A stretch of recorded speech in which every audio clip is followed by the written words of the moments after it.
ಕರ್ನಾಟಕ ನೋಡೋಣ, ಕರುನಾಡು ಕಟ್ಟೋಣ, ಕರ್ನಾಟಕಕ್ಕಾಗಿ ನಾವು ಎಂಬ ಬೈಕ್ ಜಾಥಾವನ್ನ ಕೆಆರ್ಎಸ್ ಪಕ್ಷದ ವತಿಯಿಂದ ಹಮ್ಮಿಕೊಳ್ಳಲಾಗಿದೆ. ಶಿವಮೊಗ್ಗ ನಗರದ ಗೋಪಿ ವೃತ್ತಕ್ಕೂ ಜಾಥಾ ಆಗಮಿಸಿತ್ತು. ಫೆಬ್ರವರಿ 19ರಿಂದ ಮಾರ್ಚ್ 2ರವರೆಗೆ ಈ ಜಾಥಾ ನಡೆಯಲಿದೆ.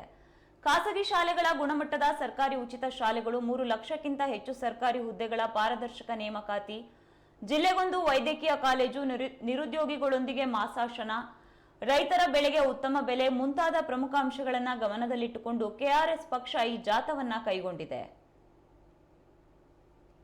ನಮ್ಮ ಪಕ್ಷದ ಪ್ರಣಾಳಿಕೆಯನ್ನ ತಲುಪಿಸಿ ಧೈರ್ಯವಾಗಿ ಜನಗಳ ಮುಂದೆ ಹೋಗುವಂತ ನಾಯಕರುಗಳು ಇವತ್ತು ಕರ್ನಾಟಕ ರಾಷ್ಟ್ರ ಪಕ್ಷಕ್ಕೆ ಬೇಕಾಗಿದೆ.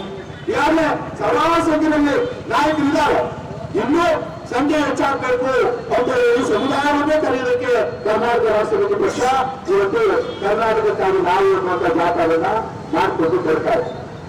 ಈ ಸಂದರ್ಭದಲ್ಲಿ ನಾವು ಶಿವಮೊಗ್ಗದ ಮಹಾಜನತೆಗೆ ಇವರಿಗೂ ನೀವು ಯಾರ್ಯಾರಿಗೆಲ್ಲ ಅಧಿಕಾರ ಕೊಟ್ಟರು, ದೊಡ್ಡ ಮನುಷ್ಯರು ಅಂತ ಅನಿಸ್ಕೊಂಡವರಿಗೆ, ರೈತ ಹೋರಾಟಗಾರರು ಅಂತ ಅನಿಸ್ಕೊಂಡವರಿಗೆ, ನಾವು ಹಿಂದೂ ಸಮಾಜವನ್ನ ಉದ್ಧಾರ ಮಾಡ್ಕೊಡ್ತೀವಿ, ನಾವು ರಾಷ್ಟ್ರಭಕ್ತರು, ದೇಶಭಕ್ತರು ಅಂತ ಹೇಳಿ ಅವರು ಹೇಗೆಲ್ಲ ಲೂಟಿ ಮಾಡಿ ಅವರ ಸಂಪತ್ತನ್ನು ಹೆಚ್ಚಿಸಿಕೊಂಡಿದ್ದಾರೆ ಅಂತ ಅನ್ನುವಂಥದ್ದು ನಿಮಗೆ ಗೊತ್ತಿದೆ.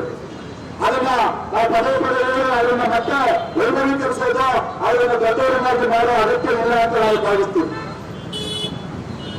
ಇಲ್ಲಿಯವರ ಇಂದಿನ ಶಾಸಕರು ನೋಟ್ ಎಣಿಸೋದಕ್ಕೆ ಮೆಷಿನ್ ಇಟ್ಕೊಂಡಿದ್ರು. ಇಂದಿನ ಶಾಸಕರು ನೋಟ್ ಎಣಿಸೋದಕ್ಕೆ ಈಗ ಅವ್ರ ಮತ್ತೆ ಟಿಕೆಟ್ ಸಿಗೋದಿಲ್ಲ ಅಂತ ಗೊತ್ತಾಯ್ತು.